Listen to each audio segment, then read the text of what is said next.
അസ്സലാമു നെജ്മു അക്കരെ എന്നെ ഇത്രയും വലിയ വീടുണ്ട് കാട്ടി തന്നെ അതെ. അപ്പം 45 ദിവസത്തെ തീർത്ഥാടനം കഴിഞ്ഞ് ആ പുണ്യഭൂമിയിൽ നിന്ന് ഹാജിമാരെന്ന് കടയിൽ വെക്കുന്നുണ്ട്. അപ്പോൾ അവളെയും കാത്താണ് ഇമ്മാതിരി രീതിയിൽ ഇത്തിരി ആൾക്കാരൊക്കെ ഉണ്ട്. അസ്സലാമു അലൈക്കും. നെജ്മു അക്കരെ. ഞാൻ ഇന്നുള്ളത് കടമത്ത് ദ്വീപിലെ ഈസ്റ്റേൺ സൈഡ് ഭാഗത്താണ്. ഇവിടെയാണ് ഈ മൺസൂൺ സമയത്ത് കപ്പൽ വരുന്നത്. അപ്പോൾ ഇന്ന് എന്താണ് പ്രത്യേകത എന്ന് നയിക്കൂലേ. ഇന്ന് നമ്മുടെ ഹാജിമാർ വരുന്നുണ്ട്.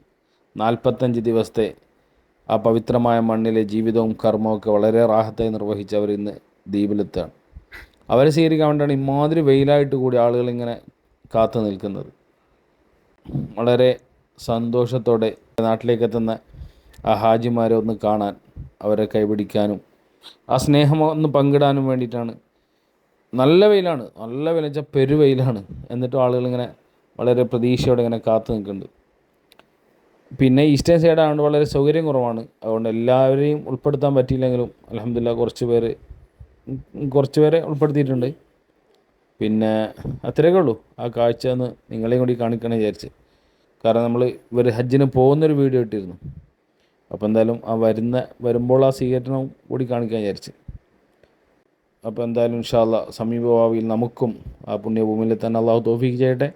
വീഡിയോ ഇഷ്ടമായാൽ കൂടെ. അസ്സലാമു അലൈക്കും.